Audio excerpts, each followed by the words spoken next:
es presidente de la Federación de Colegios de Economistas de la República Mexicana. También es ex vicepresidente nacional de la Cámara Nacional de Empresas de Consultoría, la CENEC. Cuenta con más de 28 años de experiencia en el sector financiero, tanto en instituciones de la banca de desarrollo como de la banca privada. Y pues en la administración pública ha ocupado varios cargos directivos importantes a nivel estatal y federal, como en la Secretaría de Comercio y Fomento Industrial, SECOFI, en la SAGARPA, en la Secretaría de Hacienda y Crédito Público, FOSIR, en la Secretaría de Desarrollo Económico de la Ciudad de México y en CEDAP Veracruz, entre otras. Ha sido miembro del Consejo de Administración de FIRCO y de la CEMIC y actualmente es miembro también del Consejo de Administración de una firma de consultoría financiera. Es economista por la Universidad Veracruzana y cuenta con dos maestrías, una en el Colpos y la otra en el IPADE. Maestro Rogelio Mirazo, pues le damos la voz para que nos imparta su tema, su conferencia. Eh, eh, con mucho gusto, cualquier cosa que vayan, alguna duda, algún comentario, podemos irlo viendo. Al final va a haber una ronda de preguntas y respuestas donde vamos a profundizar un poco más. Y bueno, pues bienvenido, maestro Mirazo. Empezamos. Todo suyo, grupo.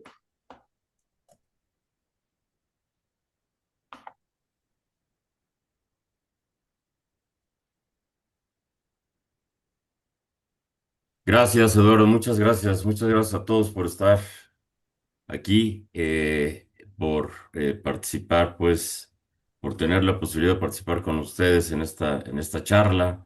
La estructura que he planteado para esta presentación básicamente tiene tres componentes. Por un lado, ver cómo va la economía global. Por otro lado, específicamente analizar el tema de Estados Unidos en su relación, por la importancia que tiene la relación con México, la interdependencia tan fuerte que existe con nuestro país. Y finalmente, bueno, aterrizar específicamente en las perspectivas económicas de nuestro país y concluir con algunas ideas generales respecto precisamente de esta situación. ¿Sí se ve bien la presentación? Sí, se ve bien. Bien, pues primero comentarles, hablando del entorno global, eh, pues que la economía global en lo general no va por buen camino. El Fondo Monetario Internacional, en una proyección o estimación del crecimiento que presentó primero en enero y luego en abril, deja ver específicamente que el crecimiento de la economía global del mundo, vamos, va a tener pues un decrecimiento. En enero de 2025 el pronóstico de crecimiento era de 3.3% y para abril de 2025 ha bajado a 2.8%. Destaca el caso de China, que en enero tenía un pronóstico de 4.6% y para abril se ubica en 4%. En el caso de Estados Unidos, en enero partimos de 2.7%, el crecimiento de su Producto Interno Bruto, y para el cierre de abril se ajusta el mismo a 1.8%. El caso de Canadá, de 2% en enero a 1.4% en abril, y el caso de México, de 1.4 a menos 0.3 para abril de 2025. Por su parte, el Banco Mundial, en una proyección que igualmente realiza del crecimiento o de la estimación de crecimiento en el mundo, determina que el mundo, con cifras al mes de mayo, estará teniendo una reducción, la economía mundial se ubicará en 2.3%, partiendo pues del dato inicial que había contemplado de 3.2%. Destaca en el caso específico de las proyecciones de crecimiento en América Latina, del propio Banco Mundial, el caso de México. que resulta el país más afectado, cuya proyección de crecimiento para 2025 cayó a solo 0,2% según el Banco Mundial, un recorte de menos 1,3 puntos. Esto se debe al nuevo arancel o a los aranceles que Estados Unidos ha impuesto al país, a productos mexicanos, particularmente fuera del TEMEC, afectando fuertemente las exportaciones. En 2024, México envió a Estados Unidos poco más del 80% de las mercancías exportadas, de las cuales la mitad no cumplen con los términos del tratado. En ese sentido, bueno, protección o proteccionismo, inflación, altas tasas y amenazas externas dibujan un futuro, pues, que exige adaptación y cautela para no quedarse atrás. Veamos específicamente Estados Unidos. La deuda nacional de los Estados Unidos y la tenencia de la misma entre externos y acreedores internos es como sigue. La deuda de Estados Unidos asciende ya a 35,7 trillones de dólares. Esto representa 1,2 veces su Producto Interno Bruto. Si vemos la conformación de la deuda, podemos distinguir que en 1970 el 95% de la tenencia de esta deuda era de origen interno o doméstico, mientras que el 5% era externo. Para 1995 esta proporción cambia de a 77% interno y 23% propiedad pues de extranjeros. Y para 2023 esta proporción igualmente sigue creciendo. La tenencia de la deuda nacional de Estados Unidos en manos de extranjeros ya alcanza el 29%. Por cuanto a la conformación de esta tenencia, los propietarios externos de esta deuda nacional, el 40% está representado básicamente por 5 países. En primer lugar se encuentra Japón con el 13,6%, seguido de China con el 9,5%, Reino Unido con el 9,03%, Luxemburgo 4,7% y Canadá 4,5%. En cuanto a la estructura de propiedad de la deuda nacional eh, eh, doméstica, podemos decir que el 70% de la misma se encuentra distribuida entre el sistema de la Reserva Federal con el 27%, los fondos mutualistas casi el 20%, las instituciones depositarias 9% y los gobiernos estatales y locales con el otro 9%. ¿Por qué se vuelve relevante esta parte? Fíjense ustedes. Por principio de cuentas, señalar que existe un déficit fiscal importante en la economía de Estados Unidos. Hoy los ingresos son por mucho menores a los requerimientos de gasto del gobierno de Estados Unidos.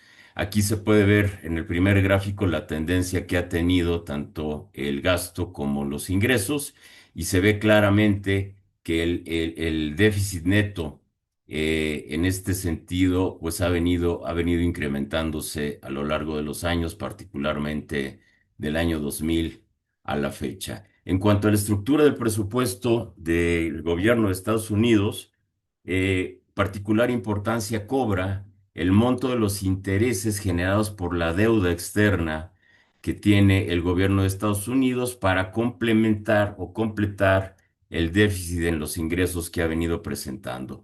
En el año 2022, el monto de los intereses producto de la deuda de Estados Unidos representó el 7% del total del presupuesto de ese año.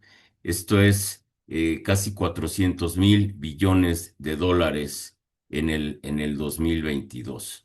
En el 2023, ese mismo componente de intereses generados por la deuda nacional de Estados Unidos se incrementa del 7% en 2022 al 10% para 2023, alcanzando una cifra cercana a los 640 billones de dólares, de los cuales el componente de la deuda necesaria para cubrir precisamente esa diferencia, esa brecha entre el ingreso y el gasto, de 1.410 billones de pesos, que representa el 23% del presupuesto que ha venido complementando con deuda, el gobierno de los Estados Unidos. Para 2024, el componente relacionado con los intereses generados por la deuda ya alcanza el 13% del presupuesto total de gasto.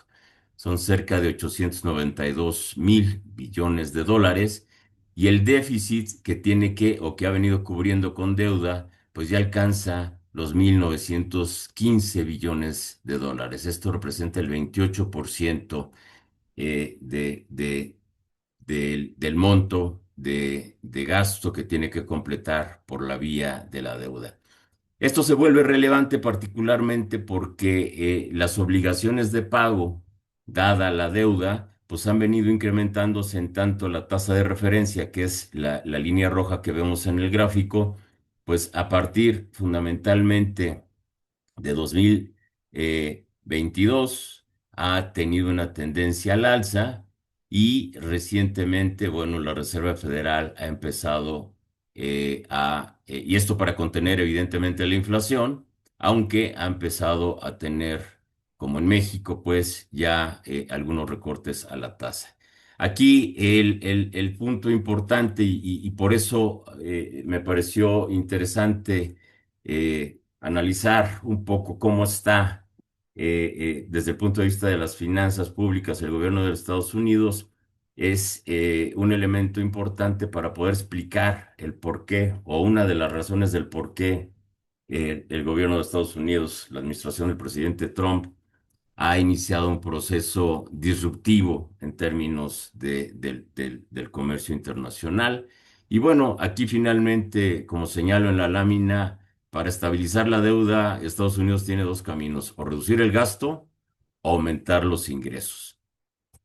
Dicho esto, me parece importante, a manera de corolario, pues simplemente señalar que los Estados Unidos han iniciado una batalla económica como nunca se había visto.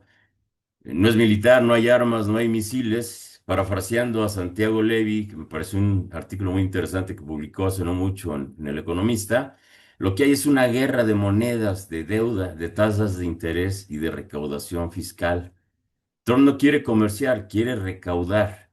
Los aranceles de Trump no son para castigar a China ni para proteger a los trabajadores americanos, son para financiar al Estado cobrando impuestos a productos extranjeros.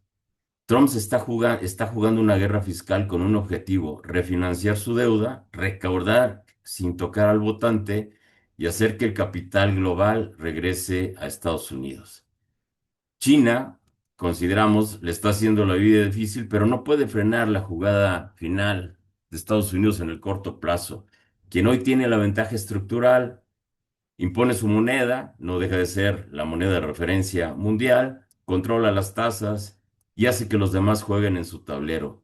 Creemos que no por mucho tiempo. Sin embargo, en la redefinición del capitalismo global que está generando las acciones disruptivas de la administración Trump, China lleva la delantera. Mañana ganará, creemos, en función de que el vencedor, desde nuestro particular punto de vista, será aquel que controle las nuevas fuentes de producción en el mundo.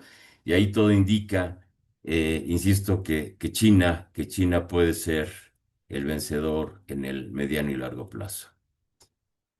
Pasamos a, dicho esto, y un poco como preámbulo para explicar un poco lo que se ha generado en términos, pues, de la política arancelaria del gobierno de Estados Unidos, pasamos al escenario nacional, a las perspectivas económicas para nuestro país en el 2025-2026.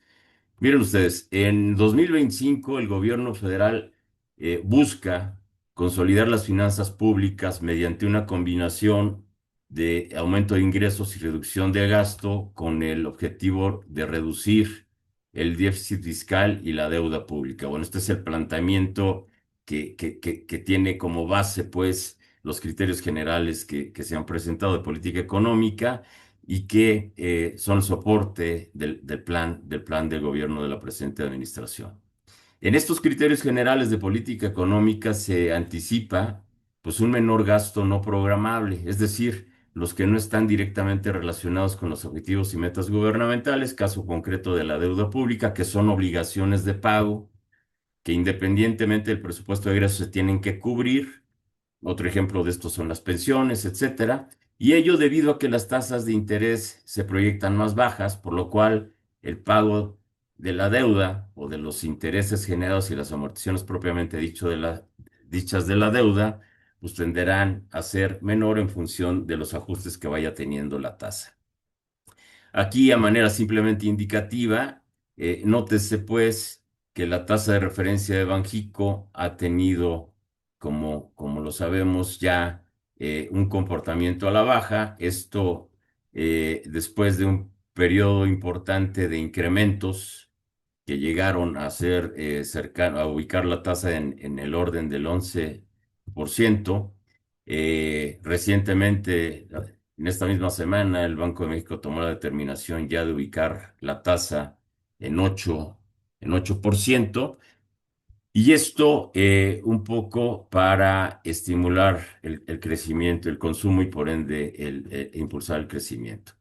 Por otra parte, se prevé un ajuste reducido al gasto programable, particularmente producto de la conclusión de proyectos de infraestructura, sobre todo en la zona sur-sureste. Asimismo, se proyecta un aumento de los ingresos tributarios, especialmente por eh, ICR e IVA, y mayor control en el gasto público, pero sin ajustes, y esto vale la pena reiterar, sin ajustes a programas sociales prioritarios. En síntesis, eh, se busca reducir el endeudamiento a 3,9 como proporción del PIB y estabilizar la deuda pública como proporción del Producto Interno Bruto a 52% a finales de 2025 y a 43% hacia 2030. Ahora bien, recientemente también se hizo una actualización del marco macroeconómico y resalta pues los ajustes presentados por el gobierno federal a través de la Secretaría de Hacienda respecto del consenso de los analistas privados a partir expuestos en la última encuesta de expectativas del Banco de México. Fíjense ustedes. Primero resalta la revisión a la baja en el intervalo esperado de crecimiento del Producto Interno Bruto, que pasó de un intervalo de 2 a 3% en 2025 hacia un intervalo ajustado de 1,5 a 2,3 para 2025, y que se mantiene para 2026 en el rango de 1,5 a 2,5%. Mientras que el consenso de los analistas privados consideran sumamente optimista esta proyección, eh, y la ubican en 0,5% para 2025. En el caso de la inflación se mantiene en 3,5 para 2025, de acuerdo con los precriterios generales de política económica, y alcanza el nivel de 3 para 2026, que está dentro del rango más o menos un punto que ha establecido el Banco de México. Por su lado, el consenso de los analistas, de acuerdo con los datos de esta encuesta de expectativas del Banco de México, la ubica en 3,7%. Lo cierto es que la inflación está repuntando. El reporte que genera el INEGI justamente en días pasados ya lo ubica en 4,42% y en 4,06 la subyacente. Las tasas de interés han tenido o han venido con una trayectoria, perdón, a la baja. De acuerdo con los criterios generales, se ubica en 8% al cierre de 2025 y en 7% para 2026. El tipo de cambio oscilará, de acuerdo con estos precriterios, en 20 pesos por dólar a 19.7 para 2026, mientras que la percepción de los analistas es que oscilará cerca de 21 pesos por dólar.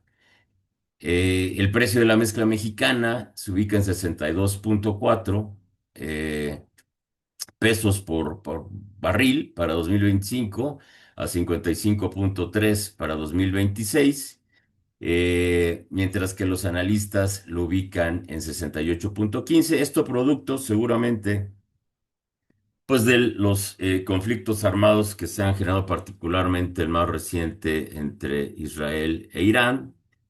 Vale la pena señalar que gracias al incremento que, aunque momentáneo o temporal, se dio en los precios del petróleo, bueno, pues se han generado ingresos extraordinarios por arriba de las previsiones establecidas por el gobierno federal. El punto máximo que alcanzó el precio del barril fue de 70.4 dólares por barril, y al 26 de junio ya anda ubicándose en 61 dólares por barril. Un aspecto que me parece importante destacar es los requerimientos financieros del sector público, que están ubicados en un rango de 3.9 a 4, de menos 3.9 a menos 4% para 2025, y para 2026 este requerimiento financiero, que es finalmente el diferencial entre los ingresos y egresos del gobierno federal, se ubica para 2026 en 3.2 a menos 3.5. Eh, Contrasta con la opinión de los analistas, que lo incrementan a menos 4.3 por ciento del PIB. Un aspecto fundamental a destacar es que las estimaciones de una deuda más alta como porcentaje del Producto Interno Bruto, y esto se refleja aquí en el saldo histórico de los requerimientos financieros del sector público, que ubican la deuda total en 52.3% como porcentaje del PIB, y que se mantendrá, de acuerdo con las proyecciones de los precriterios, en 52.3 para 2026. Lo cierto es que en la actualidad la deuda ha venido incrementándose, y vemos, dependiendo pues de las perspectivas económicas, particularmente influenciadas por factores externos, no se ve tan fácil que el nivel de la deuda se mantenga en estos rangos. Es altamente probable que incluso los supere. Eh, En particular, este último aspecto, es decir, el mayor nivel de la medida de la deuda, referida, insisto, en este saldo histórico de los requerimientos financieros del sector público como porcentaje del PIB. Si ven ustedes el gráfico, en 2025 se establecía en la barra gris en 51.4 como proporción del PIB, y crece a 52.3 para 2025. Situación similar sucede con 2026. Mientras que el déficit fiscal del gobierno federal, pues lo mismo, se ajusta de menos 3.9 a menos 4 para 2025, y hay una reducción prevista para 2026 a menos 3.5% como porcentaje del PIB. Esto refleja un margen de maniobra que consideramos limitado para llevar a cabo una política contracíclica ante la debilidad de la economía, más aún si tomamos en cuenta que, de acuerdo con la propia Secretaría de Hacienda y Crédito Público, uno de los motores de la economía será la inversión pública. Vale la pena destacar que en las proyecciones realizadas por el gobierno federal no jugó como variable en estas las afectaciones generadas pues por la imposición de aranceles, por lo que pues evidentemente sigue pintando bastante optimista las estimaciones establecidas en los precriterios generales de política económica. ¿Cuáles son los riesgos y límites a la consolidación fiscal? Es decir, a este esfuerzo que plantea el gobierno federal, lo cual es loable, de reducir ese déficit y el monto de la deuda. Primero, el ajuste está basado en recortes, no en reformas. La austeridad republicana ha recaído fundamentalmente en la inversión pública. Esta tiene una caída de 30% en términos reales desde 2018, afectando sobre todo inversión en infraestructura. Pemex y CFE pues generan una presión importante sobre las finanzas. Aunque no se contabiliza como deuda pública, el rescate de Pemex, que ha costado al país más de 100.000 millones de dólares entre el 2018 y 2024, se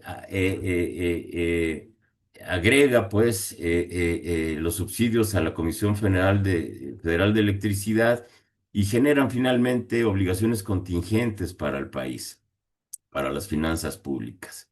Hay una baja recaudación estructural. México sigue con una carga tributaria de las más bajas, de acuerdo con la OCDE, 13% versus 34% para los países en estas estimaciones que tiene la OCDE.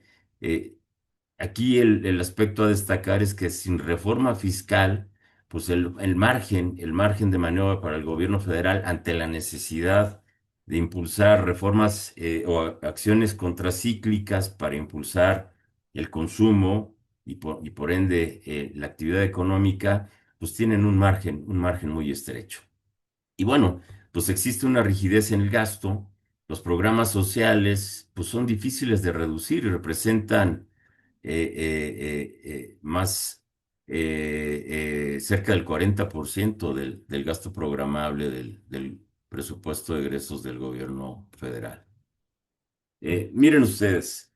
¿Cuáles son algunos de los indicios de la etapa económica en la que estamos? Bueno, de acuerdo con el indicador mensual de formación bruta de capital, la inversión en activos fijos descendió 4.7% a tasa anual, destacando caídas en sus dos componentes, los gastos de maquinaria, por una parte, y y equipo decrecieron 7.5% y la construcción descendió 3.1%. Por su parte, el consumo privado, que permite conocer la evolución del gasto que realizan los hogares en bienes y servicios de consumo, igualmente decreció 0.8% anual en abril, a tasa anual, y menos 0.5% en mayo, incluso después de que venía de un valor de menos 1.3 en marzo. Nótese en el gráfico cómo la tendencia en la variación porcentual de la formación bruta de capital fijo, pues viene a la baja, particularmente a partir de finales de 2022. Eh, Tomando en consideración, pues, el indicador oportuno del consumo privado, igualmente es importante notar cómo la caída en el consumo se ha hecho más pronunciada, particularmente en el último trimestre de 2024 y hasta mayo del presente año. Así pues, la caída en la inversión refleja un ambiente de menor confianza para el capital productivo, dadas las expectativas de bajo crecimiento del Producto Interno Bruto a mediano plazo, la reducción esperada en la inversión pública, dadas las acciones que están haciendo de austeridad y los bajos niveles de confianza que se han generado producto de la reforma fiscal, la elección del Poder Judicial y, en términos generales, la inseguridad en el país, así como pues, las tasas altas de interés y los factores externos vinculados a la política arancelaria de la administración del presidente Trump.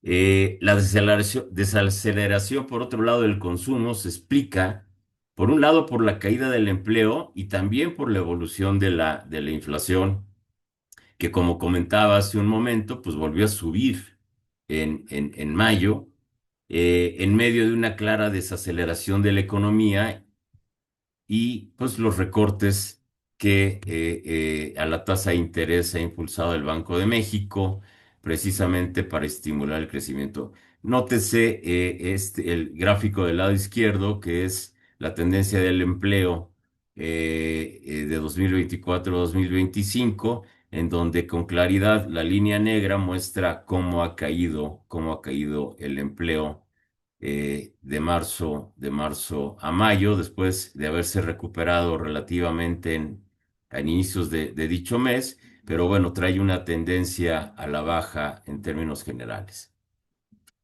Eh, en el caso concreto de las importaciones, pues hay una afectación directa, sin lugar a dudas, por la imposición de aranceles a la industria automotriz, al aluminio, al acero y pues también en lo aplicable a los aranceles recíprocos que estableció la administración de Donald Trump para el país. En el caso específico de las importaciones totales que hace Estados Unidos desde México, hay una cerca del 49% de las importaciones que hace Estados Unidos se generan al amparo del TEMEC.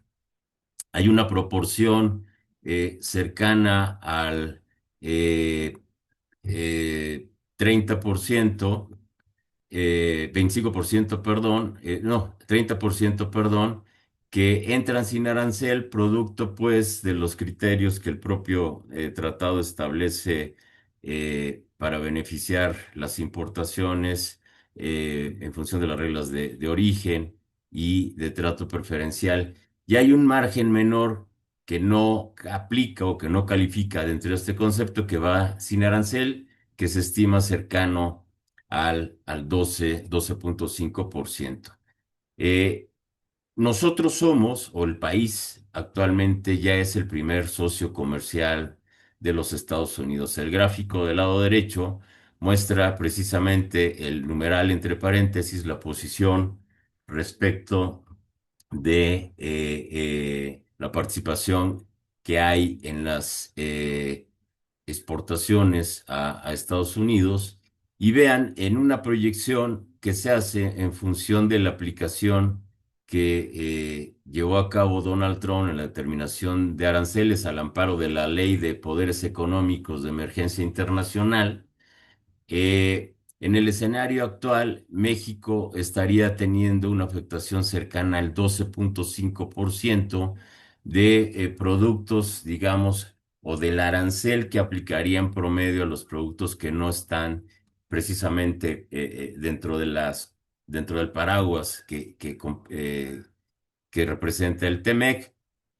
Sin esa ley, es decir, bajo el supuesto de que se eliminen los aranceles, que estableció al amparo de esta ley la administración Trump, pues el efecto se ubicaría o se reduciría a cerca del 7.5%, que es el componente de los productos y servicios que no cubren las reglas establecidas en el TEMEC. Desde el punto de vista de la actividad regional, estas son proyecciones que hace el propio gobierno federal a nivel regional y tomando como base las estimaciones del índice al cuarto trimestre de 2018 como base de referencia. Vean cómo el caso concreto de la región sur tiene un crecimiento importante y bueno, pues esto reflejo fundamentalmente de las inversiones para los proyectos emblemáticos de la administración anterior que se generaron en esta zona, mientras que el resto de las regiones del país, si bien tuvieron una tendencia de crecimiento, pues a partir de septiembre de 2024 empieza una tendencia a la baja. Por lo que corresponde a la actividad económica regional en este mismo sentido, bueno, pues aquí se ven algunas proyecciones de los rangos de crecimiento que tendrían los estados de la República, en donde con un color eh, más fuerte se ven los estados que tendrían de crecimiento o nulo crecimiento, caso concreto de Baja California Sur, Sinaloa, Colima, Guerrero, Morelos, y en colores más tenues, aquellos que estarían teniendo una proyección de crecimiento de entre 0 a 1%. Y finalmente los países, los estados, como veíamos hace un momento, del sur, que todavía pues traen la inercia de la inversión fuerte que se llevó a cabo en esta región, particularmente con los proyectos vinculados al Tren Maya y a la refinería de Dos Bocas. Aquí la pregunta que surge es, bueno, ¿realmente tenemos posibilidades de estar en una etapa recesiva o bien en una etapa de importante estancamiento? Miren, se han identificado 6 recesiones y 5 ciclos económicos completos de 1980 a 2020. De conformidad con este cuadro, se pueden analizar los ciclos recesivos que ha tenido la economía del país y que definen para su determinación, es decir, tanto en una fase expansiva como en una recesiva, se toma en consideración 3 criterios fundamentales. El primero es la difusión, es decir, que la tendencia sea compartida por la mayoría de las actividades económicas. Dos, la duración. Esto es, que la dirección se mantenga por un tiempo suficiente. Si ven ustedes el cuadro, la duración de estos procesos recesivos, pues ha sido superior a 19 meses en el caso de la crisis de 1981 hasta junio de 1983, de 15 meses en el caso del 85 al 86 y así sucesivamente. Y por otro lado, la profundidad, esto es, que el cambio en el nivel de la actividad económica sea relevante para todo el conglomerado de actividades en el país. En este sentido, la consideración de la dimensión temporal, que es la que generalmente se refiere de manera recurrente, es decir, el que haya 2 trimestres consecutivos con crecimiento negativo, no hace necesariamente, es decir, que esta denominada recesión técnica, que hace referencia a estos 2 trimestres consecutivos con variación negativa en el PIB, resulta un criterio insuficiente para determinar si estamos entrando o no en una etapa recesiva. Entonces, lo que estamos visualizando es sí un proceso de estancamiento importante de nuestra economía, pero todavía no podríamos considerar que estemos entrando ya en una etapa clara de recesión. ¿De qué dependerá el que no lleguemos ahí? Bueno, desde luego de lo que realicemos desde el punto de vista de políticas públicas en materia de inversión, en materia de crecimiento económico, de empleo, etcétera, pero también que los factores externos no escalen, empezando pues por la posibilidad de que en Estados Unidos se acerque pues a una etapa recesiva. En conclusión, estamos enfrentando sí una etapa de estancamiento, claramente. No necesariamente podríamos decir todavía que estamos en una etapa recesiva. Ahora bien, desde el punto de vista de la percepción de hacia dónde va esta administración, bueno, la apuesta fundamental está establecida sin lugar a dudas en los ejes estratégicos del Plan México.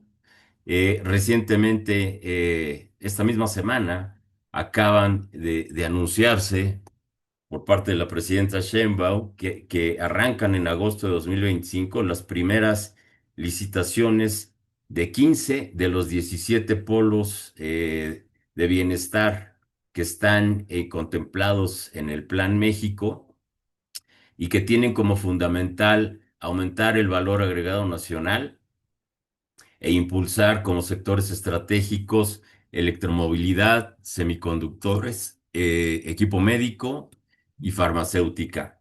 Y para ello hay un paquete de incentivos fiscales, particularmente en términos de IVA y de ICR, que estarán aplicándose. En el caso del otro componente, tiene que ver con el impulso a la infraestructura logística y de vivienda, en donde, bueno, se pretende en este horizonte de 2025 a 2030 dar mantenimiento a más de 44.000 kilómetros de la red carretera y 7 proyectos de coinversión carretera, así como la modernización de puertos y aeropuertos, trenes de pasajeros y una segunda etapa, digámoslo así, de impulso al Tren Maya, particularmente para efectos de carga, con 178 kilómetros también igualmente del tren interoceánico. Y alrededor justamente de estos polos, pues cerca de 1 millón de viviendas. El tercer componente es la innovación y digitalización y capacitación, en donde, bueno, hay estímulos específicos para programas de capacitación y financiamiento a MIPYMES, así como también iniciativas que van orientadas a generar una ventanilla digital para promover las inversiones y la simplificación de trámites correspondientes. Y el último componente, pues que tiene que ver con autosuficiencia energética y agroalimentaria. Se pretende o se proyecta que 90% de los fertilizantes comprados sean hechos en nuestro país o producidos en nuestro país. Impulsar 37 proyectos de riesgo de riego, perdón, y tecnificación. Aumentar la producción de maíz, frijol, leche y arroz. Incrementar 30% la producción de gasolina, diésel y turbocina, que suena eh, que suena atractivo, pero poco realista, cuando la tendencia precisamente en la producción de Pemex pues va a la baja, y cuando particularmente en el caso de las gasolinas, pues más del 40% de las gasolinas que consume nuestro país son importadas.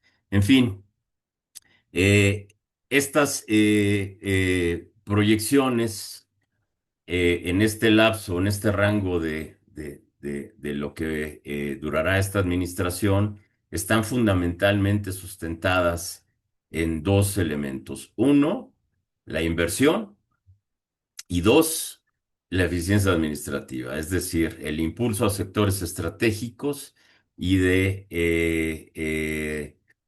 a través del estímulos fiscales para generar, por ejemplo, una deducción adicional del 25% en los programas de capacitación, promover específicamente la deducción inmediata del 100% en las inversiones de activos fijos nuevos, etcétera. ¿Cómo estamos desde el punto de vista de la inversión extranjera? Miren, en 2024, la inversión extranjera directa en nuestro país alcanzó 36.872 millones de dólares. Estados Unidos concentra de esta inversión el 45% de los flujos totales, seguidos de Japón, Alemania y España. Los sectores económicos en donde está concentrada esta inversión fundamentalmente es manufactura. 54% de este total se concentran en la industria manufacturera, destacando equipo de transporte, automotriz y aeroespacial.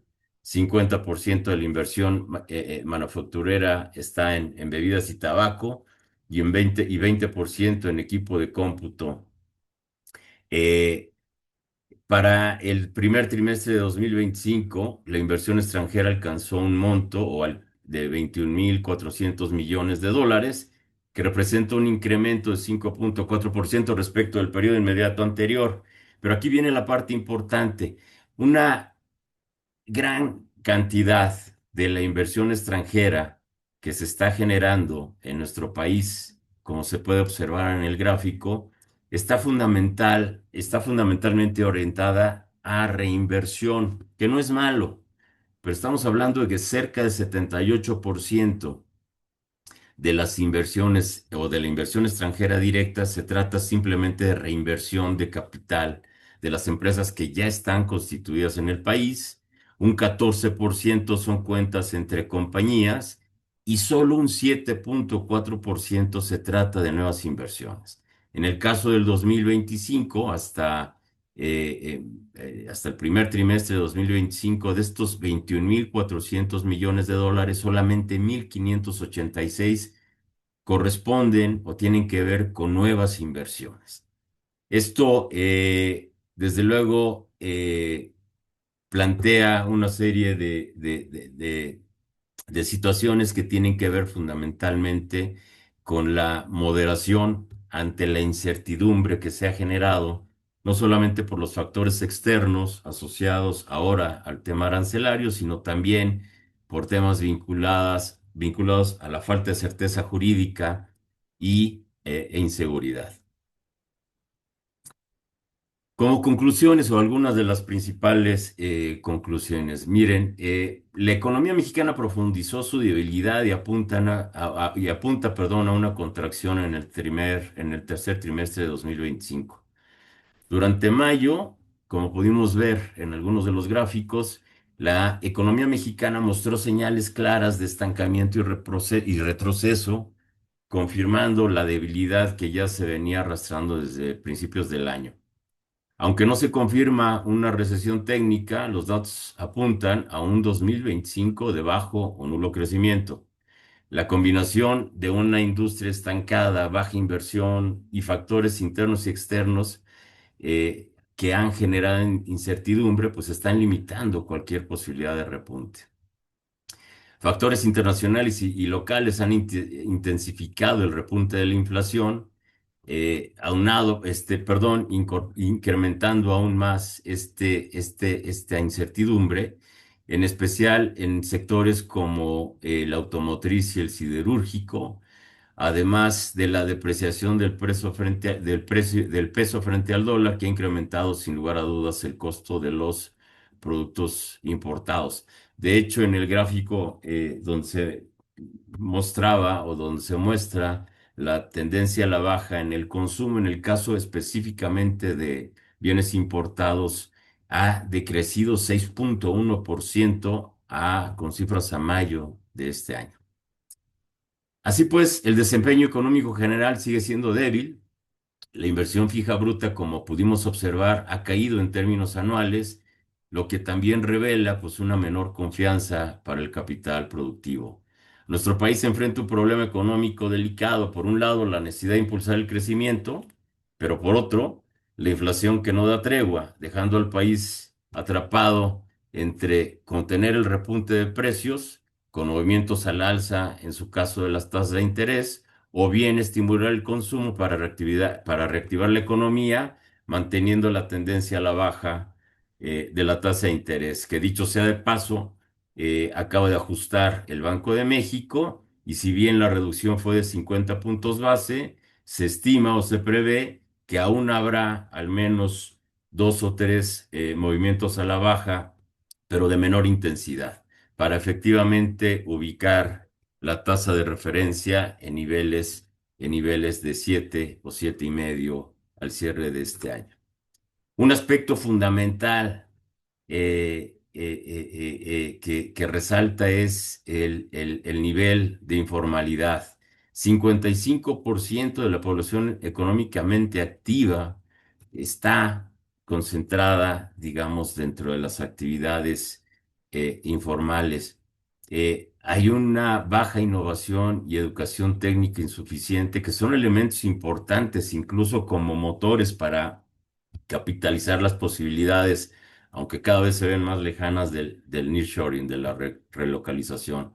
La política fiscal restrictiva actualmente en curso, pues limita el gasto anticíclico y por tanto el margen fiscal del gobierno para poder atenuar estos choques tanto externos como internos al estancamiento que ha tenido la economía. Consideramos que si no hay reforma tributaria, y no la hay porque políticamente tiene un costo muy alto, al menos no de momento, y Pemex sigue drenando recursos, pues en el periodo de 2026 a 2030 podríamos estar enfrentando una calificación, una presión sobre la calificación crediticia por parte de las calificadoras a nuestro país y recortes a la inversión productiva que evidentemente agravarán pues el proceso de estancamiento. Me parece que es importante señalar que es momento de replantear el rumbo económico para el 2000, para que el 2026 llegue con mejores perspectivas. Se necesita, insisto, políticas anticíclicas para impulsar la inversión pública y fomentar el consumo, reformas estructurales que tienen que ver no solo con el incremento del salario, sino con la necesaria o con la necesidad de incrementar la productividad para evitar un estancamiento prolongado. En el caso de la consolidación fiscal, necesitamos un rescate real de Pemex. Se tienen que vender activos no estratégicos, refinerías, permitir más participación privada en la exploración, reducir subsidios regresivos a gasolinas y luz para sectores, por ejemplo, de altos ingresos. El déficit fiscal que hoy tiene el gobierno del país, ya cercano al 4%, pues es clara muestra, pues, de esta necesidad de incrementar los ingresos del país. La reactivación del consumo y el empleo, por otro lado, los programas de empleo juvenil, o sea, los subsidios a empresas que contraten jóvenes sin experiencia en actividades que demanda la industria, deben estar vinculadas a las necesidades del mercado que plantean los nuevos retos tecnológicos y de innovación. Tenemos que adaptar o implementar el modelo alemán, que es una suerte de dualidad, es decir, las universidades y tecnológicos orientan los programas educativos a las necesidades reales de la industria. Hoy hay una separación o sigue habiendo una separación entre lo que demanda el mercado y la oferta educativa que tenemos. Me parece que las transferencias de recursos a través de los programas sociales tendrían que ser ampliadas pero condicionadas. Por ejemplo, extender el programa como Jóvenes Construyendo el Futuro, pero a sectores de alta tecnología. Es necesario ante la presión y el escenario complicado que se presenta de cara a la revisión del TEMEC o de la renegociación del TEMEC, el que impulsemos una estrategia fuerte de diversificación comercial y atracción de inversión. México tiene que acelerar los tratados comerciales con la Unión Europea. Es un tratado que se concretó desde 1997. Necesitamos impulsarlo para que se actualice y se incorporen algunos sectores estratégicos como vinculados específicamente a innovación y a tecnología. Igual sucede con el Asia-Pacífico y América del Sur para reducir con todo esto la dependencia que hoy tenemos de Estados Unidos. En materia de relocalización, necesitamos generar incentivos específicos para atraer inversión extranjera a nuestro país con paquetes fiscales y simplificación regulatoria. Tenemos que fomentar exportaciones no tradicionales, agroindustria, servicios financieros, software. Aquí la consultoría juega un papel sin duda relevante. Y bueno, están las reformas estructurales de carácter, pues sin lugar a dudas, urgente. Uno, que tiene que ver con seguridad jurídica. Necesitamos claridad en las reglas, particularmente vinculadas al sector de energía renovable y minería. Necesitamos combatir la informalidad, pero eh, impulsando pues elementos que nos permitan atraer al sector informal. Una formalización simplificada con beneficios de acceso a la seguridad social. Hoy los empresarios, lo sabemos, ustedes, muchos de ustedes lo viven en el día a día. Hombre, de repente el seguro social se vuelve más que, más que nada en un enemigo. Es temerario, pues, de repente el tema de los costos y del esfuerzo que hay que hacer para poder cubrir con las obligaciones laborales. Luego, entonces, se tiene que hacer una revisión exhaustiva del sistema de seguridad social y de los beneficios de acceso a la seguridad social. La educación técnica es un elemento fundamental. Necesitamos formalizar o impulsar una alianza entre la industria y las universidades para carreras vinculadas a ciencia, tecnología, ingeniería y matemáticas, y desde luego volver al esquema de las vocacionales, ¿no? Del desarrollo de áreas técnicas que se vuelven claves para impulsar la innovación y la competitividad. Pues de mi parte sería, en principio, lo que preparé para ustedes. Espero haber llenado la expectativa, al menos en términos de las tendencias de las principales variables. Y, bueno, pues, desde luego quedo atento a cualquier duda, pregunta, comentario. Muchas gracias. Muchas gracias, maestro Mirazo. Pasamos una ronda de preguntas y respuestas. Adelante, quien tenga alguna pregunta, inquietud.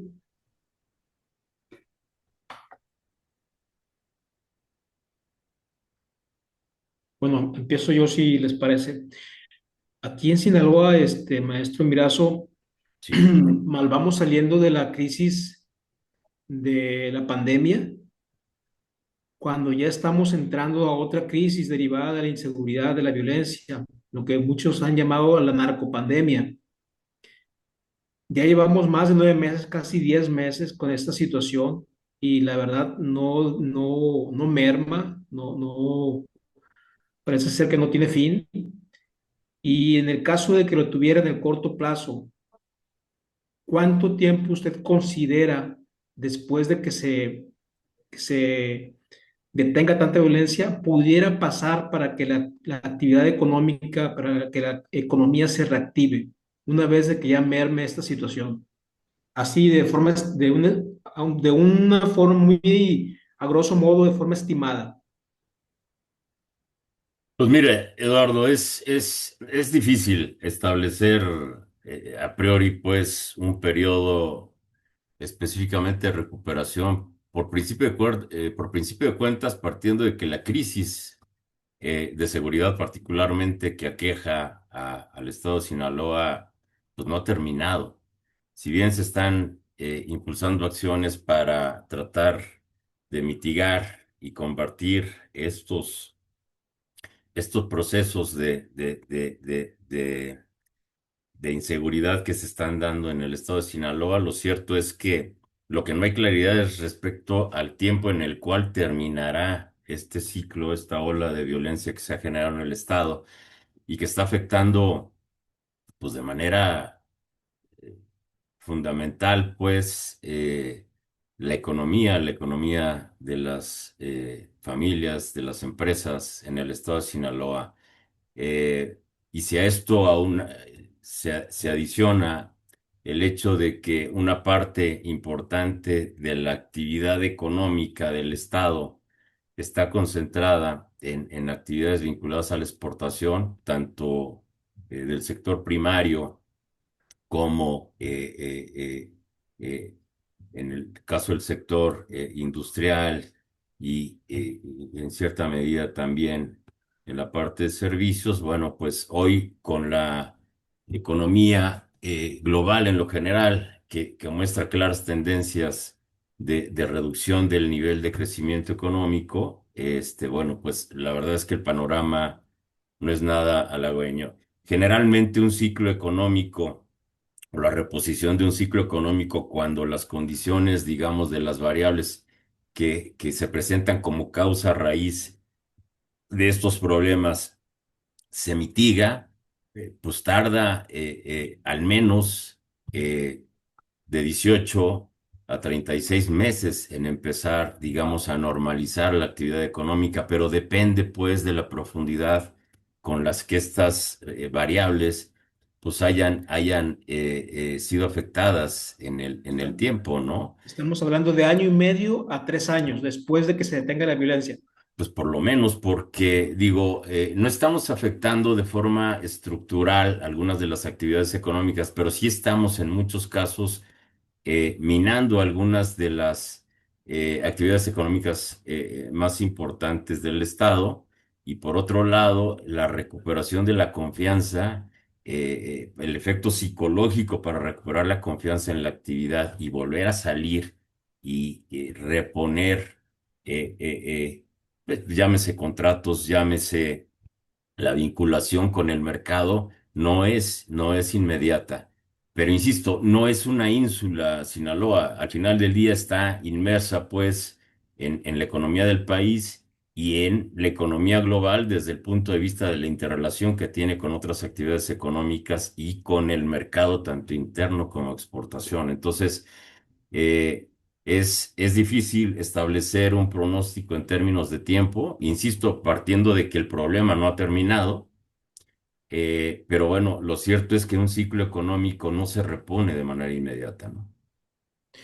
En la industria de la consultoría estaríamos hablando del mismo lapso de 18 a 36 meses. Pues es variable porque, vamos, más aún tratándose de la industria de la consultoría, porque pues tú lo sabes mejor que nadie, pues aquí dependes fundamentalmente de cómo se mueve la actividad económica de las empresas a las que les otorgamos los servicios de consultoría. Y buena parte de estos servicios de consultoría, aunque si bien es cierto, están implícitos en varias actividades económicas, no solamente la producción primaria, industrial y de servicios, lo cierto es que la afectación ha sido general, pues, en varias de estas actividades. Aquí me parece que la consultoría juega un rol fundamental porque justamente lo que tiene que poner sobre la mesa son planes de recuperación o planes de rehabilitación de las actividades económicas que se están llevando a cabo, desde luego en la entidad, pero también en términos pues de la propia participación que tienen los actores principales de la economía del Estado, particularmente pequeñas y medianas empresas, orientando a procesos que se enfoquen en eficiencia y liquidez, reducir costos no esenciales, renegociar rentas, por ejemplo, usar energía eficiente, paneles solares, automatizar procesos, la facturación electrónica, ejemplos, por ejemplo, cafeterías que compran en directo a productores para evitar intermediarios, diversificación de productores, evitar en el caso de las empresas o de las actividades económicas que dependan o que estén vinculadas a la exportación, evitar depender de un solo cliente, aprovechar apoyos gubernamentales cuando los hay, particularmente en lo que se refiere a crédito para las pequeñas y medianas empresas, acciones vinculadas, insisto, a innovación y reinversión, vender en línea, ofrecer servicios complementarios, ejemplo, bueno, talleres mecánicos que añaden venta de refacciones online, asociarse con otras pequeñas y medianas empresas para generar cooperativas para compras al mayoreo y compartir logística. En fin, me parece que la consultoría en ese sentido es un elemento fundamental de acompañamiento, pero particularmente de señalamiento de vías de cómo hacer o cómo optimizar procesos, más aún en una situación en donde la economía, bueno, pues ha tenido fuertes afectaciones producto del proceso de inseguridad que se da en Sinaloa. Pero yo incluso lo generalizaría para el país.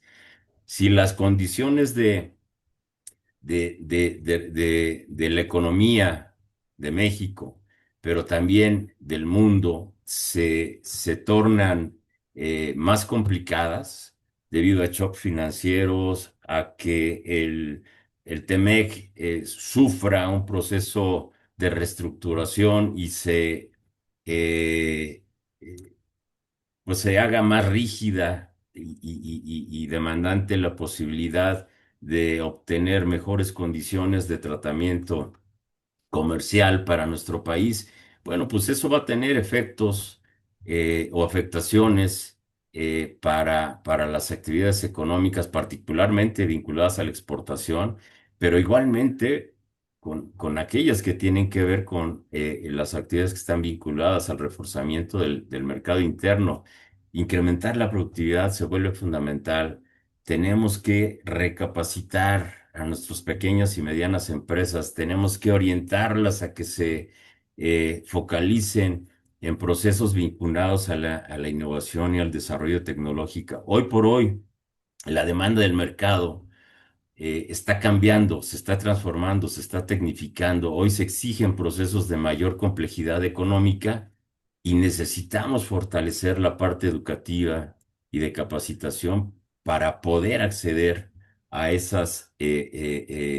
esos mercados que demandan una mayor especialización técnica. Si nuestras pequeñas y medianas empresas no, no ven en el corto plazo los beneficios de vincularse a este proceso, pues lo cierto es que están destinadas a desaparecer en el tiempo.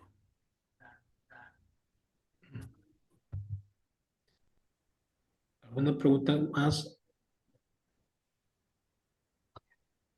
Si me permites incluso complementar, porque bueno, al final del día, pues estas recomendaciones, insisto, en donde, bueno, la consultoría se vuelve fundamental. No solamente son para pequeñas empresas, también para trabajadores, para amas de casa, para la población en general, ante un escenario de estancamiento económico, ¿no? Caracterizado en nuestro caso por el bajo crecimiento del Producto Interno Bruto, la inflación persistente, los riesgos que siguen latentes de recesión en Estados Unidos. Parece que están atemperando, pero bueno, siguen en el radar. La Y alta tasa de mortandad de las empresas también. correcto.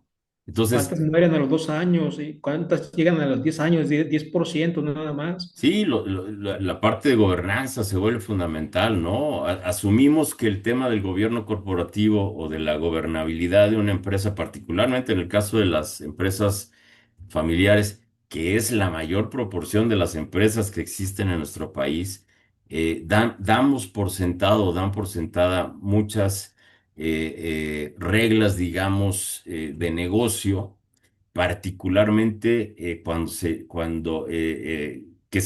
que no están necesariamente en el radar y que tienen que ver con la gobernabilidad de la empresa, ¿no? Las decisiones que toma la empresa de cara, pues, a su administración, a sus finanzas, pero también a su gobierno corporativo. Eh, Muchas de estas pequeñas empresas o empresas familiares, ciertamente el nivel de mortandad es elevadísimo e incluso con las que han superado, digamos, la media de vida en el mercado, dejamos en segundo o tercer plano la necesidad de institucionalizar la empresa, de definir criterios de gobierno corporativo que nos permitan que la toma de decisiones pues no parta de las necesidades específicamente del dueño de la familia, como si se tratase, pues, de un elemento más de su quehacer. Es decir, la institucionalización de las empresas es una condición necesaria para que puedan justamente avanzar en este proceso de desarrollo y de crecimiento a partir de un plan estratégico en donde, insisto, la consultoría pues se vuelve fundamental, ¿no? Excelente. Hay algunos comentarios y la inquietud de si va a compartirnos la presentación, maestro. Sí, sí, con todo gusto. Te la hago llegar si no tienes inconveniente y tú me Sí, haces claro que favor sí. de distribuirla. Claro que sí, con mucho gusto. Un favor, quienes no se hayan registrado aún, si se pueden registrar, si son tan amables, al link que les envié por el chat. Y quien quiera la presentación también me haga llegar un correo electrónico al mail que posteé, heduardo. Bueno, una otra pregunta.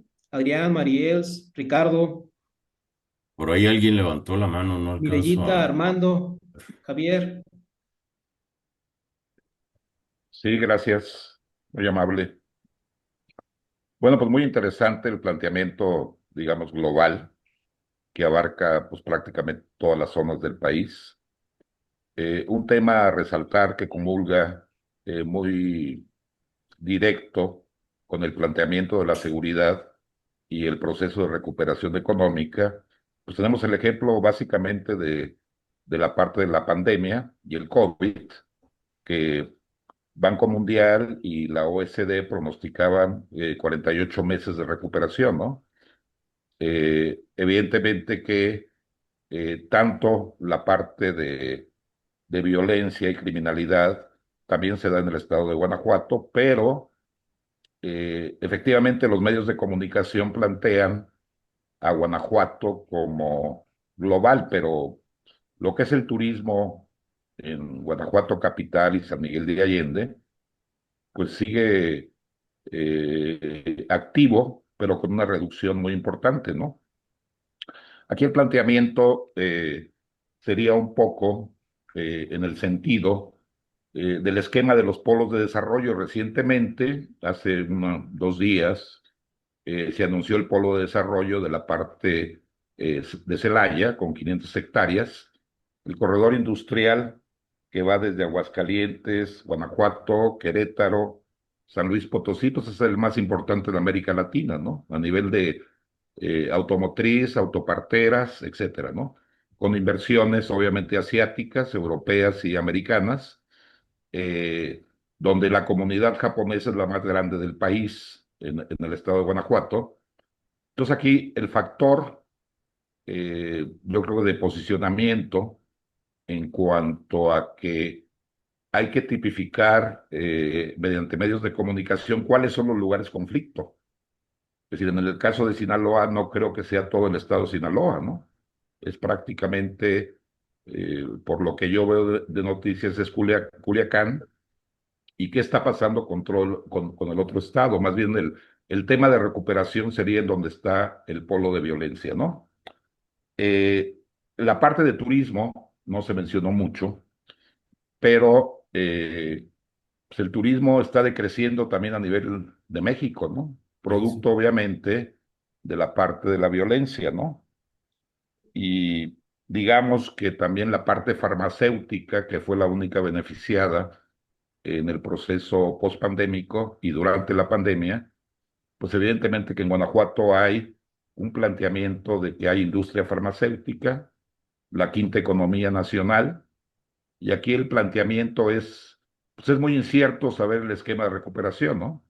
Lo único seguro es que a mediano y largo plazo pues vamos a estar muertos, de eso seguro.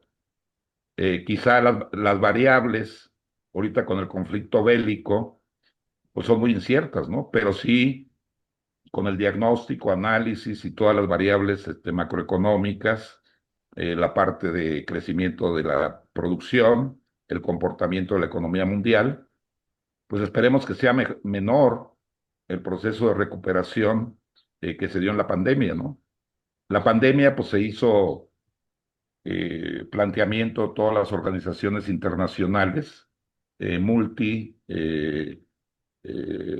nacionales, básicamente, y pronosticaron un 48 meses que prácticamente sí le pegaron, ¿no? Un poquito, ¿no? Creo que la situación no se compararía con ese fenómeno tan grave que sufrió México, ¿no? Aquí el planteamiento, bueno, el Plan México, ¿consideras que es útil a nivel regional? O sea, como se plantea, porque acá se están viendo expectativas muy positivas, ¿no? De ser entre estos estados que te comento, los más importantes en América Latina, pues puede detonar mayor crecimiento, ¿no?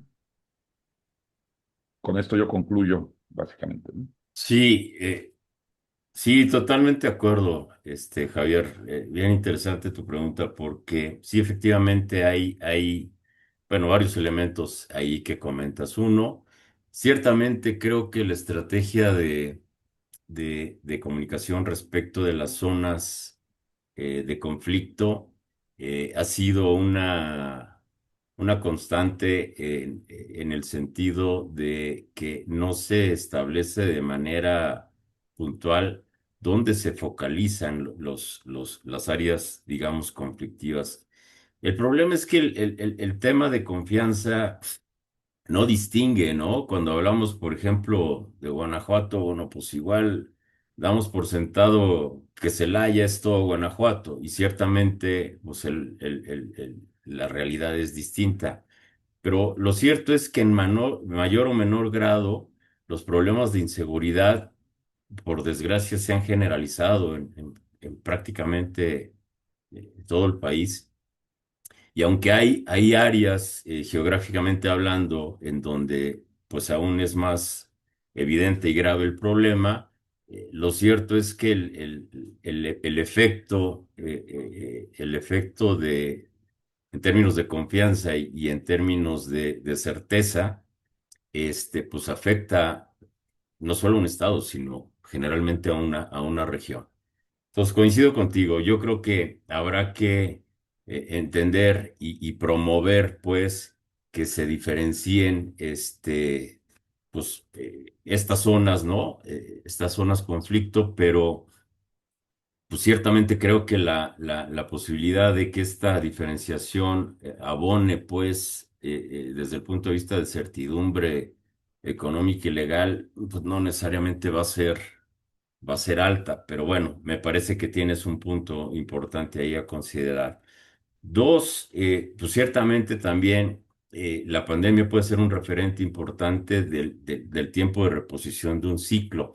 Evidentemente lo que está pasando ahora no se compara o no es comparable, ¿no? Con lo que fue la pandemia.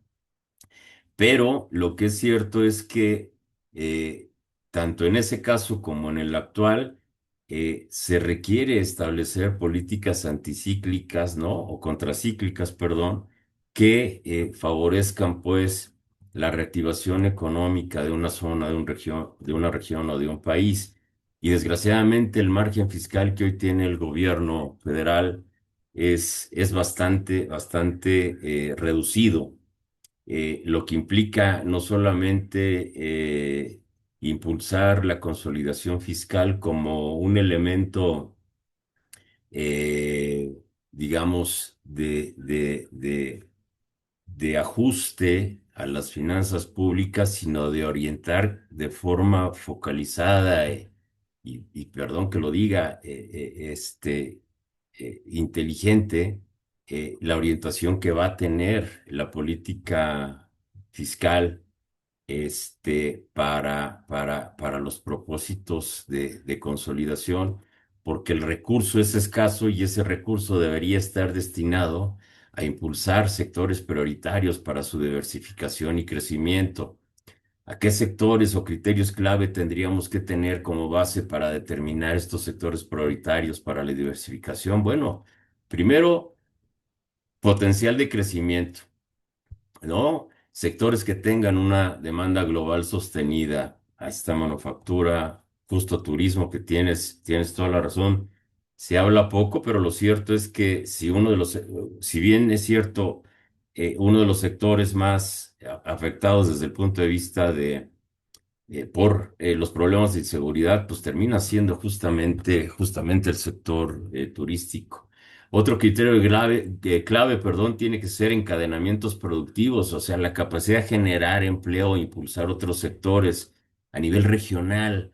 Tenemos que tener las capacidades necesarias para vincularnos, a estos encadenamientos productivos o bien para desarrollar estos encadenamientos productivos. Concluyo pues con el último comentario respecto del Plan México. Precisamente el que haya este planteamiento de 17 polos de desarrollo, de los cuales 15 se acaba de anunciar que inicia el proceso de licitación. Bueno, pues tendremos que decir, se tendrá que valorar primero que efectivamente el planteamiento del Plan México, en mi opinión, no es malo. Tiene que ver pues con las áreas y la orientación que deben tener varios de estos sectores estratégicos de cara, pues, al mercado y a la competencia global y hacia dónde México tiene que impulsar o dirigir sus baterías para efectos, pues, de potenciar su crecimiento, pero también tiene que ver con ventajas comparativas, con recursos naturales, con mano de obra calificada, con logística, con desarrollo de infraestructura y con abastecimiento de energía y de agua. Entonces, me parece que, si bien es cierto, insisto, que desde luego resulta atractivo que estén en el radar estos 17 polos de desarrollo. La parte importante es ver cómo la estrategia se complementará precisamente para dar soporte, pues, al impulso que generará la inversión a través de estos polos de desarrollo. Y bueno, ahí también dejar sobre la mesa la preocupación en este sentido, porque aquí la apuesta es inversión, inversión pública, y hoy por hoy la inversión pública del gobierno federal apenas representa el 2% del Producto Interno Bruto. Eh, si la apuesta del Plan México en mucho se basa en el tema de inversión, pues existe una duda razonable de que haya las capacidades financieras para impulsar esta inversión. Y aquí no queda más que remedio que tener claridad de que esta inversión tendrá que impulsarse de la mano de la iniciativa privada. Es decir, aquí las asociaciones público-privadas jugarán un rol fundamental. El gobierno no tiene los elementos financieros necesarios para incrementar de manera importante su participación en términos de inversión. El presupuesto mismo, no hay hoy elementos que hagan notar que la inversión pública vaya a crecer, más aún en este proceso de consolidación fiscal que quise poner particularmente énfasis durante la presentación por todo lo que conlleva. Y bueno, pues si estamos terminando de financiar ese déficit fiscal que hoy tenemos, cerca del 4% con deuda, pues más nos vale que esa deuda se dirija a estos sectores estratégicos y no solo al gasto social, para que efectivamente impulse crecimiento y desarrollo y eso genere el crecimiento del empleo y genere ingresos adicionales que le permitan captar al propio gobierno federal impuestos para cubrir precisamente estos déficits. Entonces, yo creo que aquí la parte fundamental en lo que respecta al Plan México es que estos sectores estratégicos que arropa el Plan México estén o tengan pues una posibilidad real de contar con el apoyo del gobierno federal en términos de políticas públicas para que los estímulos o los paquetes de estímulos fiscales que están previendo sean suficientes para atraer inversión privada. Yo no veo otra manera de que se puedan concretar estos polos de desarrollo si no es con un impulso fuerte y decidido a la inversión pública, perdón, a la inversión privada, y en donde esta vinculación con esquemas de decisión público-privada se vuelve más importante que nunca.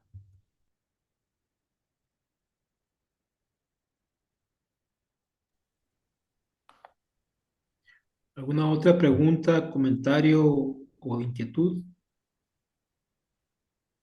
Armando Morales está levantando la mano. Ok, adelante. Muy bien por la exposición de la ponencia Perspectiva Económica 2025-2026 por nuestro presidente Rogelio Miraz. Destaca la economía global y la economía de México. Y el Plan México, claro, es muy importante y los 17 polos de desarrollo de lo que se ha hablado. Para mí esto está muy bien. Y destacar la participación del sector privado, o sea, todas las empresas que participan en México. Y en materia de seguridad, que señaló nuestro compañero Eduardo Morales, pues la inseguridad es un problema que se viene arrastrando del anterior sexenio en todos los estados de la República. Entonces, no se ha avanzado, ¿verdad? El sello a nuestro país de que tiene un narcogobierno, pues aunque quisiéramos decir que no es cierto, pero está vinculado a un contexto real. La complicidad del anterior gobierno, ¿verdad? Y al recibir los dineros, los recursos del narco, pues no hay aplicación de la justicia, ¿sí? El sector privado tiene el problema de pagar el derecho de piso, no nada más en Sinaloa, en todos los estados. Es más, hasta el magisterio, en el caso del estado de Guerrero, paga derecho de piso y también tienen derecho a aguinaldo. En el caso de Oaxaca, caso de Chiapas, ¿verdad? Región que me corresponde, Tabasco. Bien, ese es un problema. Otro problema que enfrenta el país es que Estados Unidos denominó a los cárteles terroristas internacionales, ¿sí? Otro punto, claro, eso, al nombrar los cárteles terroristas internacionales, se ha bajado la tasa de mortalidad. Con el sexenio fue de 120 muertos diarios, 110, 100, 95, de ahí, diarios. Si comparamos la guerra de Irán-Israel, pues allá si acaso fueron 500 y aquí diarios, ¿cuántos tenemos diarios en el país? 2.500. Entonces, tenemos ese problema de inseguridad y eso desde luego que afecta a la economía del país. ¿Sí? Bien, Estados Unidos también está atacando a los bancos, ¿verdad? De lavado de dinero, de ligados al narcotráfico, es otro problema, ¿verdad? De desconfianza para el país y considerado adversario, ¿sí? A nivel de China, Rusia e Irán. Entonces, estamos en un problema fuerte. La estrategia de Estados Unidos, la buena recaudación que ha hecho con los aranceles para México, para diferentes países, pues es una estrategia económica del presidente, ¿sí? Eso también, pues la recaudación de embargos de bienes y dinero de los cárteles del crimen organizado, pues él está actuando. Y pues yo creo que eso, aunque no lo quisiéramos ver en un contexto real, eso nos va a beneficiar. Ahorita la tasa de mortalidad en el país ha bajado, ¿sí? Estamos hablando de 75, 80 muertos diarios. ¿Qué hacer? Pues enfrentamos ese problema de que carecemos de justicia social, carecemos el problema de la impunidad, ¿sí? Y últimamente, pues el problema de la elección judicial, que a todas luces, pues fue un evento antidemocrático. ¿Qué hacer? Pues dejo a consideración aquí al presidente, pero sí, de lo demás, de la perspectiva económica, dentro de su contexto real, la ha expresado muy bien. Es todo. Muchas gracias, Armando. Pues mira, digo, la verdad es que no hay mucho que agregar. Lo que comentas es como es, ¿no? Particularmente, no solamente en términos de la seguridad interna, es decir, la seguridad del país y el Estado de Derecho. eh,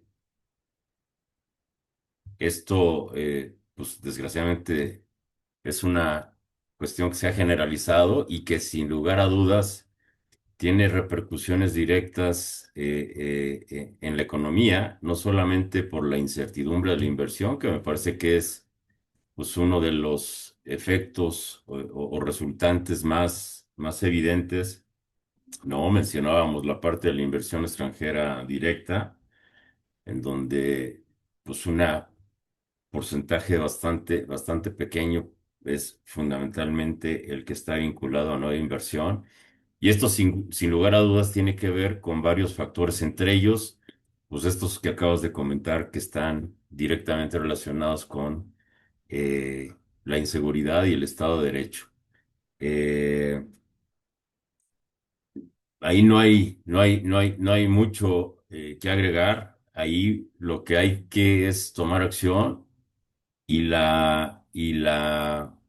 digamos, el deseo, la esperanza, porque pues esta administración que recién va iniciando, tome medidas. Parece ser que el tema de seguridad pública o de la estrategia de seguridad pública, al menos va más en serio, al menos parece ser que hay una real intención de atacar algunos de los problemas más evidentes que se han generado en materia de inseguridad, con independencia de estos vínculos que se señalan o que mencionas de la parte del narcotráfico.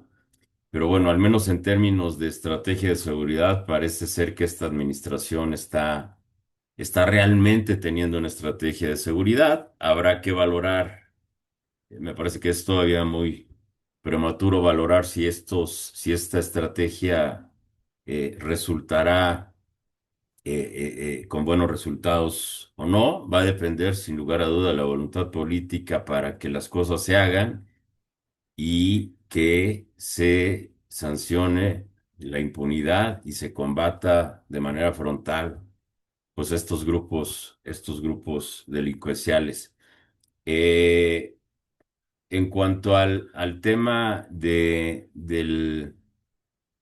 la pues, relación que hay con el Estado de Derecho, pues reitero, o sea, no deja de ser un factor preocupante que sin lugar a dudas ha tenido efectos importantes de cara a retener o a contener la inversión, particularmente por lo que se refiere pues al Poder Judicial, por no haber claridad eh, justamente en esta reforma judicial aprobada y en el proceso de elección de magistrados, jueces y ministros, eh, donde se garantice que realmente va a haber una independencia de ellos respecto del poder ejecutivo, que sigue estando, pues, sin lugar a dudas, en duda, ¿no? De muchos sectores y en general de la opinión pública. Ojalá, insisto, y esta es simplemente una manifestación de un deseo de que efectivamente eh, se tome acción antes de que pues de que se caiga en una situación no controlable, ¿no? En donde incluso podamos llegar a situaciones como la que se está dando ahora con el gobierno de Estados Unidos, en donde resulta que eh, por determinación de hallazgos que hacen en manejo de lavado de dinero por parte del gobierno de Estados Unidos, pues la Comisión Nacional Bancaria y de Valores toma acción. Cuando la Comisión Nacional Bancaria y de Valores tiene facultades de supervisión preventivas y correctivas que obligan a todo el sistema financiero, particularmente tratándose de instituciones financieras bancarias, incluidas casas de bolsa, y resulta que es a partir de este señalamiento que hace el gobierno de Estados Unidos de relaciones de algunas instituciones financieras con lavado de dinero, que entra la Comisión Nacional Bancaria y determina, pues, el tomar el control temporal de estas instituciones. Aguas, ¿no? Porque entonces, pues, ¿dónde está la autoridad supervisor del sistema financiero y pasó ahora con los bancos, pero hace unas semanas pasó también con con la Sofipo Came. Yo por ahí preparaba una nota analizando esto, oye, el que los resultados financieros y particularmente los temas de liquidez eh, lleven a un punto crítico, pues no sucede de la noche a la mañana. La pregunta es, ¿y dónde está la Comisión Nacional Bancaria? O sea, la estrategia de austeridad y de recorte en el gasto ha afectado prácticamente a todo el gobierno federal. ¿Qué no será que también no nos estamos dando cuenta que estos recortes generalizados están afectando acciones o actividades tan esenciales como la supervisión de los intermedios financieros del país y lo que ello implica desde el punto de vista del sistema financiero? Preocupa y mucho, Armando, esto que está pasando y preocupa aún más la aparente inacción que ha tenido la Comisión Nacional Bancaria. Insisto, no sé si sea un problema de reducción grave de sus cuadros de supervisión, me parece que así es, pero no, es decir, yo no lo puedo corroborar, no me consta. Cuadros de supervisión formados durante muchos años de aprendizaje, de especialización, y que ante recortes presupuestales, pues desgraciadamente se han perdido. Y bueno, pues ahí están los resultados, ¿no? Gracias por la pregunta, Armando.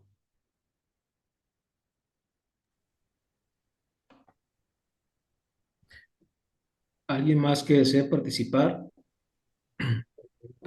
Sí, ya por ahí había yo levantado la mano. Muchas gracias. Eh, Me presento, Jorge Acosta, del Colegio de Economistas del Estado de Veracruz y tesorero también de la Federación. Pues me disculpo, no estuve muy al pendiente, estaba yo en otro evento personal, pero logré escuchar parte de la presentación y evidentemente pues una felicitación al presidente, a Rogelio, por tan acertado análisis y propuestas. A mí me parece muy interesante. Yo quería aprovechar, y si me lo permite, Rogelio, promocionar ante los compañeros que están presentes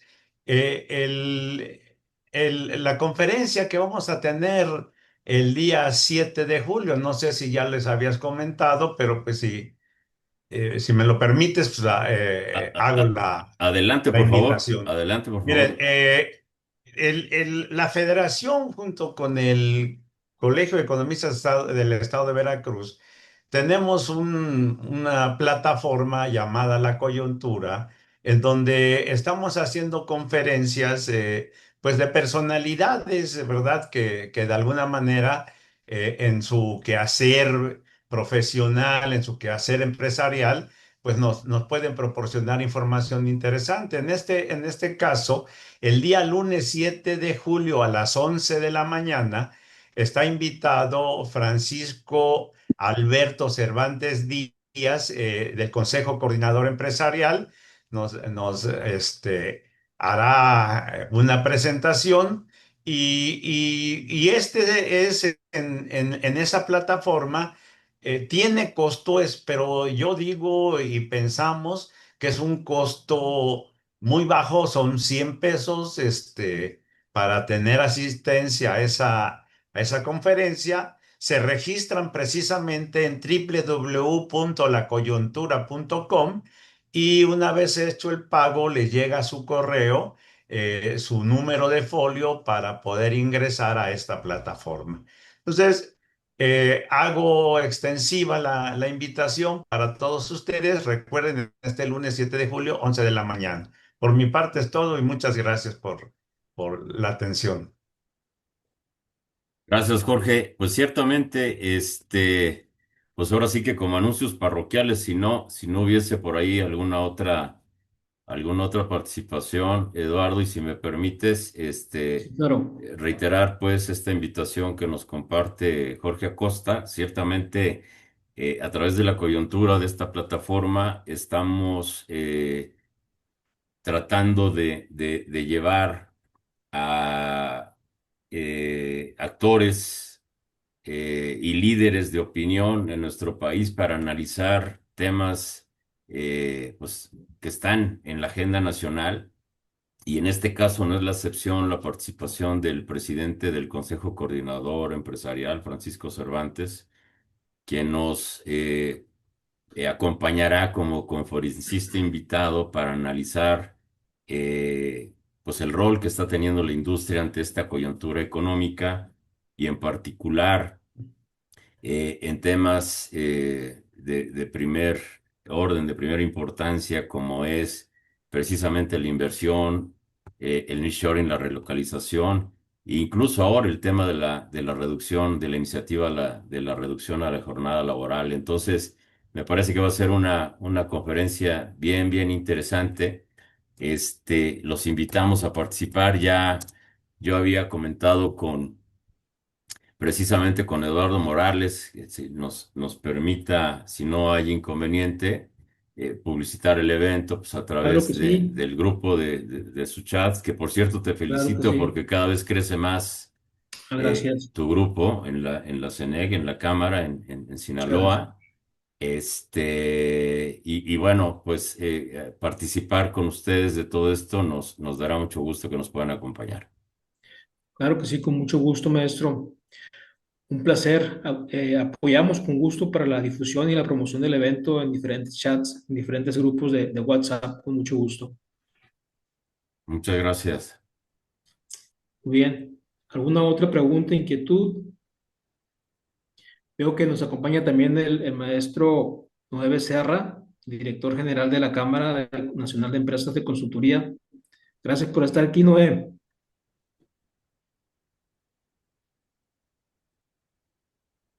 Noé, muchas gracias. Un saludo. Aquí está. Ok. Muy bien, si no hay ninguna otra pregunta, inquietud, comentario, pasamos a la entrega del reconocimiento simbólico. La verdad le agradezco mucho, maestro Rogelio, por el tiempo, no nada más de estar en esta presentación de la conferencia, sino también por el tiempo que le dedicó a preparar la presentación, muy completa, la verdad, y muy completo también su análisis, perspectivas.